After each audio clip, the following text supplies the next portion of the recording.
said, yeah, you're about to see. You're going to get run over by a court system. You'll see.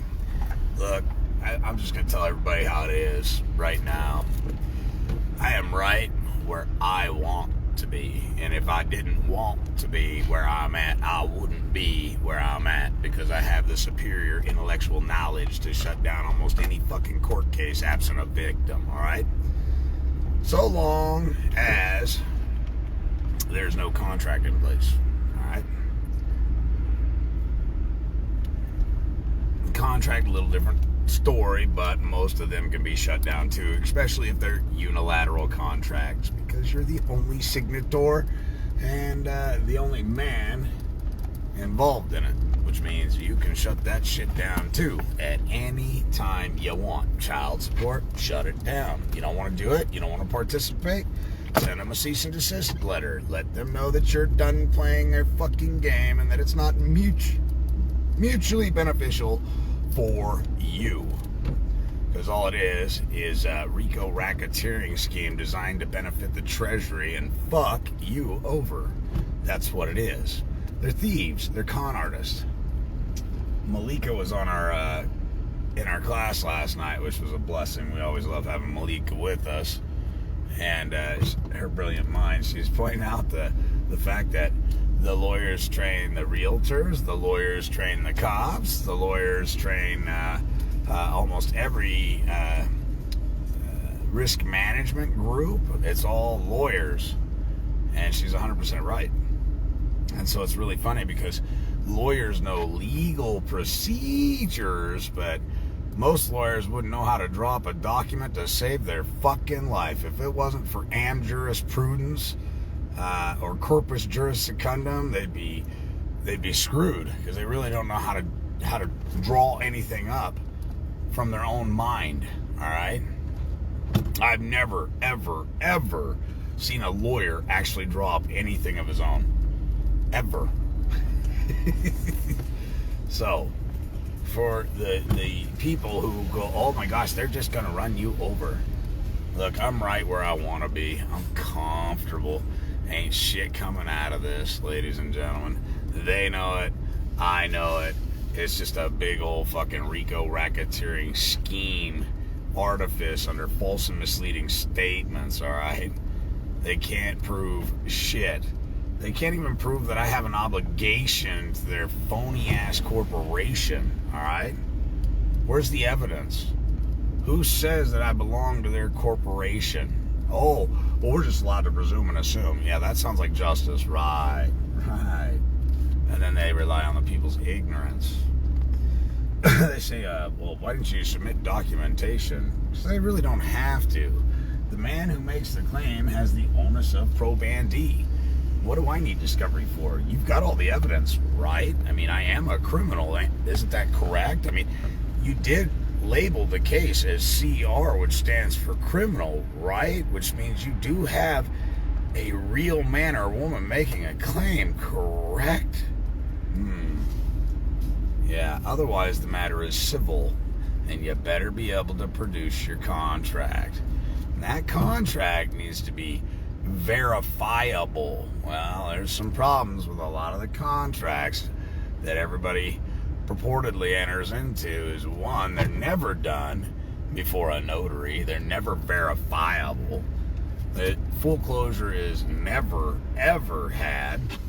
And once you discover what they're really doing to you, you can stand up like a man and put your boot in their ass, which is exactly what they need. The United States of America was hostily taken over by a group of morons calling themselves lawyers who perpetuate somehow to be superiorly intellectually inclined more than you. And the truth of the matter is, they're not. Most of them are dumber than a box of fucking rocks, okay? And they hide behind the fact they're a lawyer. You ever notice how on, and you'll notice this, you got some lawyers in the family, on Thanksgiving, start asking them questions about maybe a case you got going on, or your friend's case or whatever, and you know what they'll do? They'll do some diversion tactic to avoid talking about it, because they really don't know what the fuck to do either. They don't know, because they don't study law. They study procedure. Step 1, step 2, step 3, step 4. Do this, do that, do this, do that. And then look at the judge and go, please.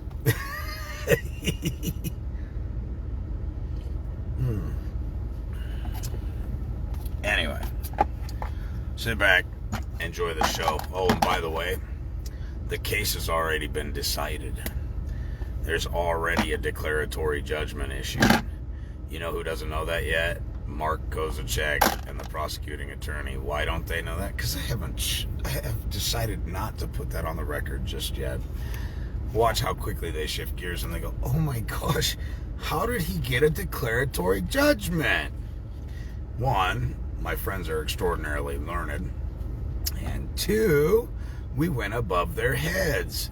Ta-da! Anyway, this is just a way of clowning them, making fun of them, pushing them around because they like to be bullies and fuck with people. Well, I like beating the shit out of bullies. And come to find out, I like intellectually fucking them up too. So, cheers to that. We are fighting implied contracts, all assumed and presumed. Yeah, exactly. Now, does that sound like fucking law to you? Assume and presume? Well, I assume and presume you to be a tyrant. Should we hang you because I presume and assume you to be a tyrant? I mean, where's the quid pro quo? If you can presume and assume, I can presume and assume, and I think you're a pirate. Under Title 18, 1661, piracy on the land, rightfully, pirates can be hung. Let's hang them. Oh, I bet all of a sudden they wouldn't want presumptions and assumptions now. They would want the facts and the truth, and hey, we're honorable men, and we pledged an oath, and yeah. But my presumption and assumption will be found correct because I can use their same process against them. Only I will change the jurisdiction. And when they confess and avoid or fail to respond, which is an omission, it's an admission or omission, depending on what how I structure the document. Great class last night. Last night's class was kick-ass. The document that I pulled up wasn't complete. This morning, I fixed them and put them on Facebook for you guys. And those two documents right there are your starting point. That's your first notice. And then your second notice, of course, is that your intent to trespass against I. And then, yeah, third and final notice. And then, of course, I showed you guys how to set up the court and get your federal docket number for your court, not the Supreme Court, not the county court, your court. And with those documents right there, be able to wrap that up real quick. I'm also putting together the file today. When I got up this morning, the Zoom class was only 68% downloaded, so it should be done sometime this morning. 68%, that's pretty good. We finally shut it down at 3 in the morning last night.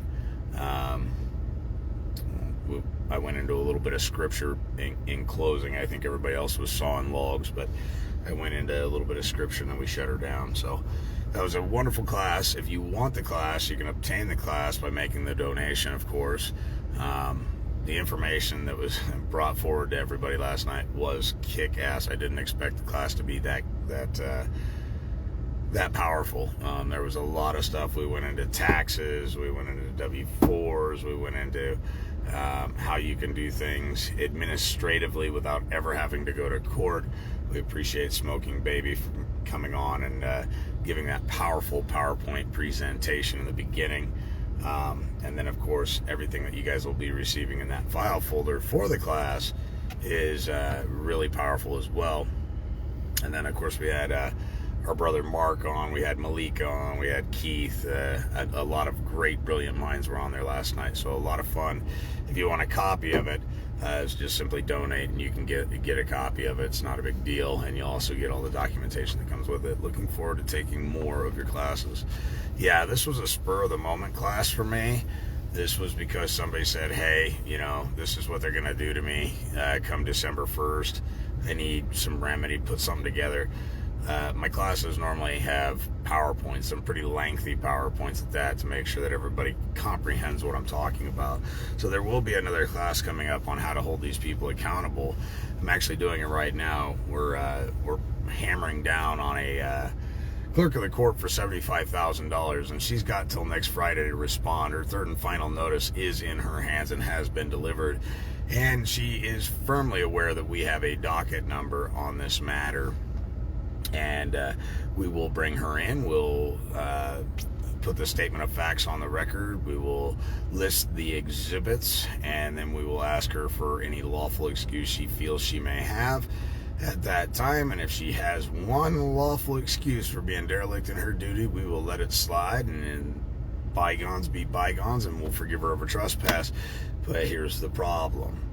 She hasn't responded to any of the paperwork, so there will be no lawful excuse. So the only thing she needs to do is bring her checkbook when she comes to court, because the only reason we're there is to get paid. We're talking about $75,000, which is probably a good chunk of her savings, and that's going to come right out her ass, because this is a claim against a woman who sometimes acts as a clerk of the court, who has a duty to know her job. And because she trespassed on a claim against another man, and she's aiding and abetting human trafficking, I have no mercy on her, and I don't feel sorry for her at all. We've given her plenty of time to respond. She's obviously, well, we'll give her a few more days before I say she's not going to. She may eventually grow a brain. My thoughts on that is she's talking to the local judges, and the local judges are going, that paperwork don't mean shit. You can ignore that. I'm telling you right now, your counsel is not providing you with good ideas. You should probably respond. And I know that you're already watching my Facebook bans. I never gave you my name, but you knew who I was within 24 hours, which is kudos to you. You're a wonderful little detective, but the problem is you're not taking heed in the paperwork, and you don't realize how serious this is. And I'm telling you, it's going to be a beautiful Christmas for this man. $75K, and we're absolutely walking away with it. Thanks for hitting me up last night. I have come to find that the paperwork that I sent was messed up. I could not do a 1099A online. It has to be sent with. Not true. You can do a 1099 online with the paperwork. It's not true. So we'll talk to you about that. And you can always send it again. Just simply send a letter, a correspondence saying, forgive me, I've made a mistake, pertaining to the paperwork. Disregard the paperwork sent on such and such day. Be advised, I'll be sending the corrected, amended version to you guys. Not that big of a deal, buddy. You didn't screw up. 1099A online can be done. I have done them, so they work. You're welcome, by the way. Where to find the class? I'll post the link for the how to donate to the class if you want it. Again, I still have to put the folder together today, but that class was super badass. It was a lot of fun, and I'm sure there's more coming, so in the near future. And some people were a little disgruntled, like, did I pay to be on an all-day Zoom call?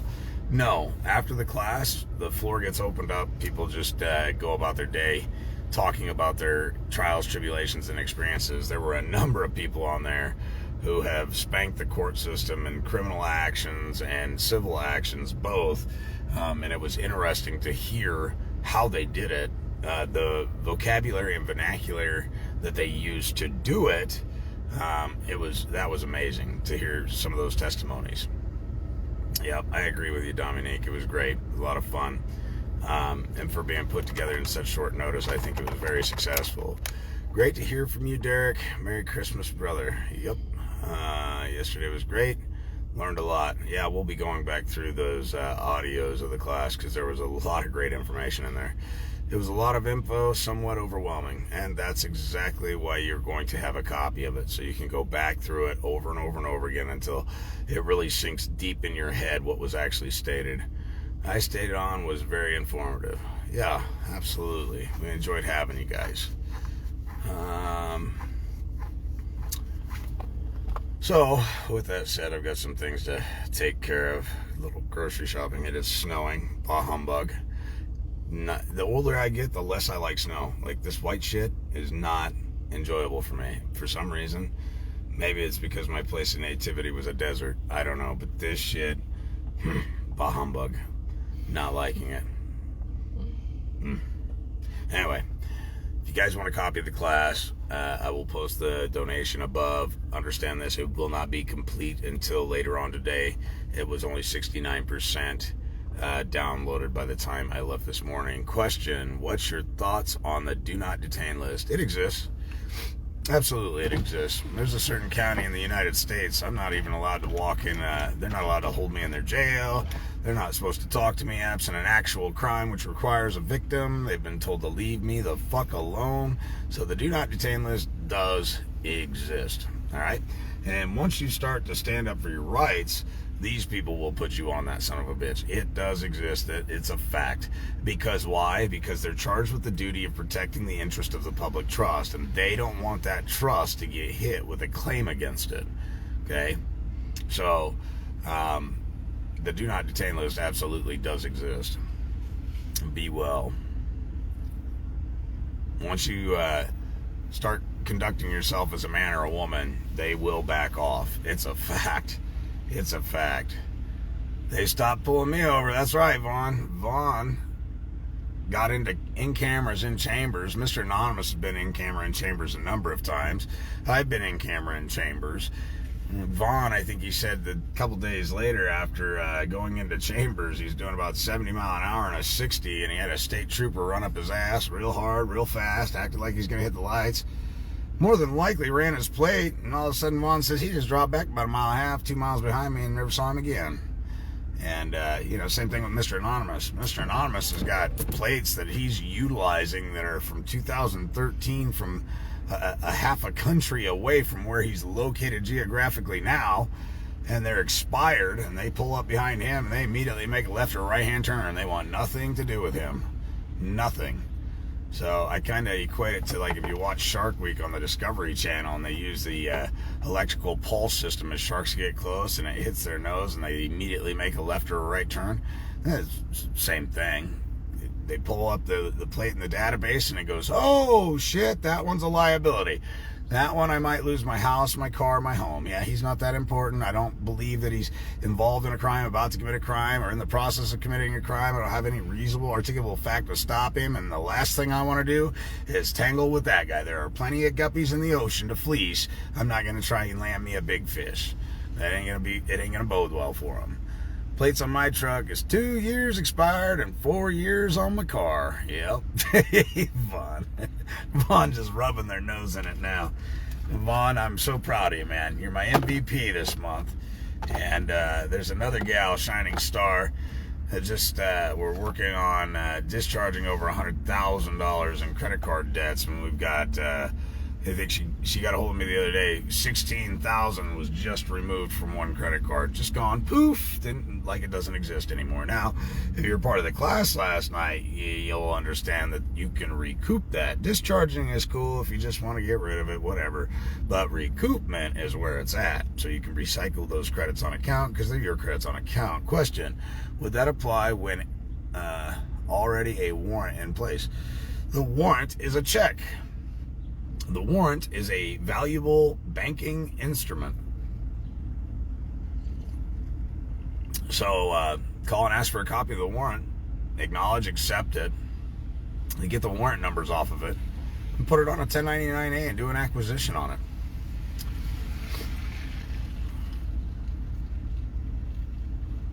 Or do a W-4 and say, I do not want paid the value of this warrant. Private plates for 6 years. Nice work.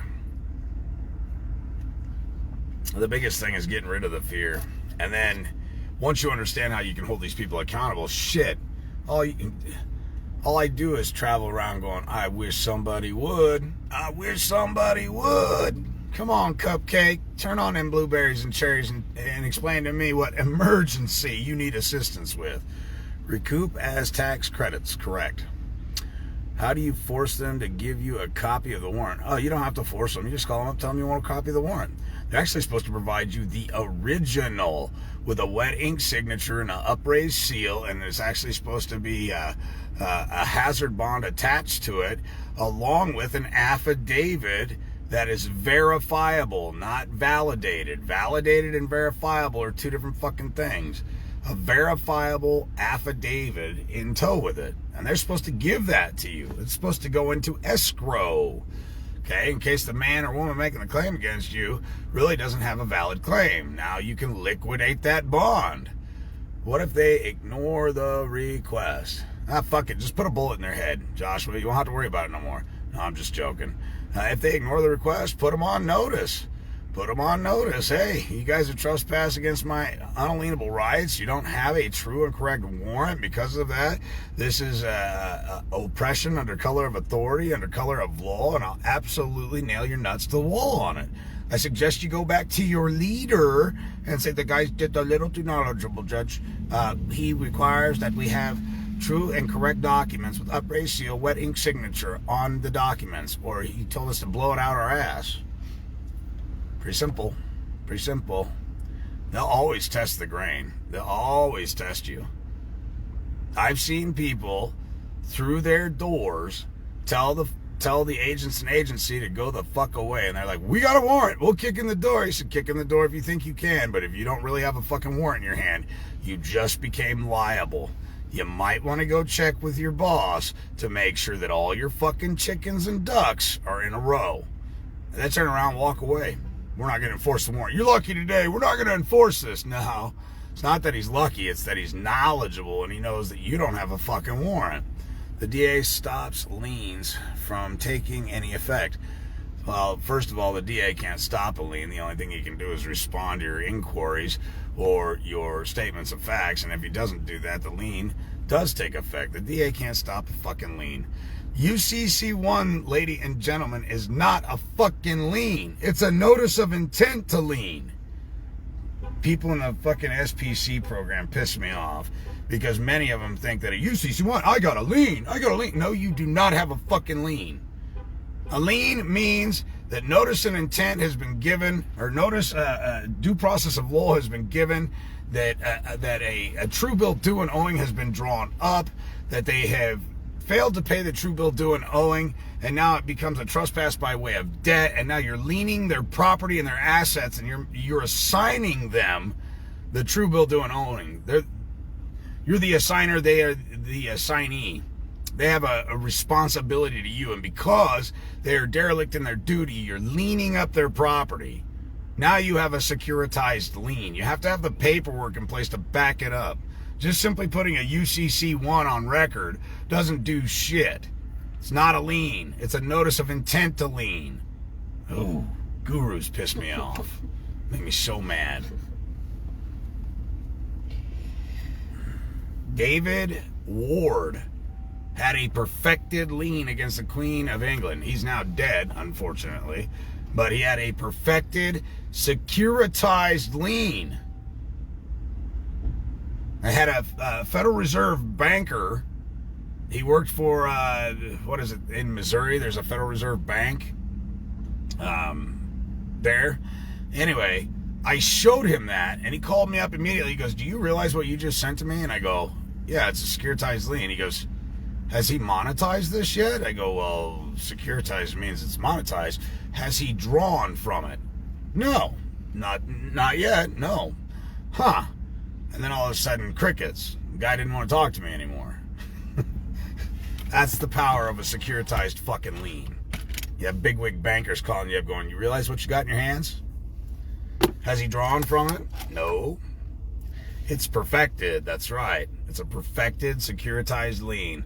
There's somebody liable for it, and it is attached to their assets. It's attached to them. They now have an assignment. They must fulfill an obligation. Anyway, I'm going to let you guys go. Yes, in the city, still need to perfect FAFO. I don't know what that is. For over 6 years. Alright, ladies and gentlemen. Anyway, if you want a copy of the class was super badass. Very, very informative. If you want to stop people from trying to force the old jabby on you, or fire you, or reprimand you in some way, shape, or form, you grab a copy of the class. Thanks again. Amazing info last night and very helpful. Yeah, smoking babies info. I was very intrigued by that. A lot of that is going to go over people's heads, but if you go and you rewatch it over and over and over again, it'll eventually sink into your head. I'm telling you, Malika and I both concur that is probably the most effective way anybody can hammer your employer or the government who's trying to egregiously encroach upon your rights, is utilizing the IRS as your hellhounds.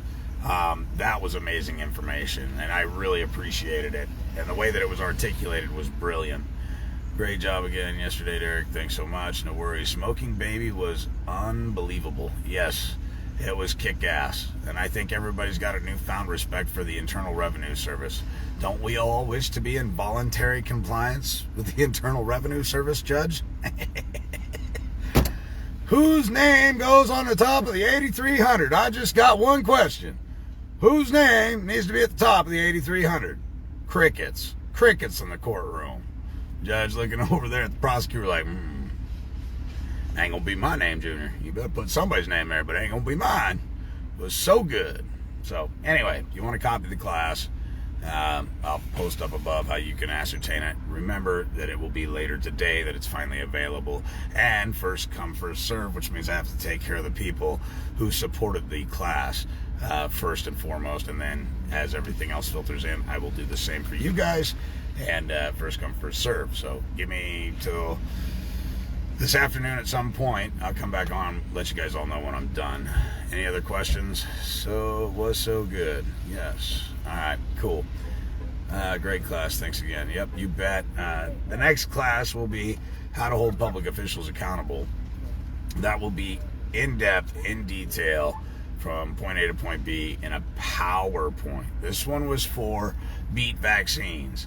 And everybody was like, oh, I thought this was how to hold them accountable. I said, no, there's stuff that you will learn in this class that will be similar to how to hold these people accountable. But this was just a precursor. It was an emergency type thing to help people out who want to keep their jobs. They've got a career. They don't want to lose it. They don't want to have the jabby. They just want to do their job and go home at the end of the day and be left the fuck alone. They've got an investment in the company. So this was one way of showing them how to, one, possibly retire, or two, stand their ground and then be left the fuck alone so they can enjoy the rest of their days at their career of choice. So anyway, with that said, love you guys. Talk to you later.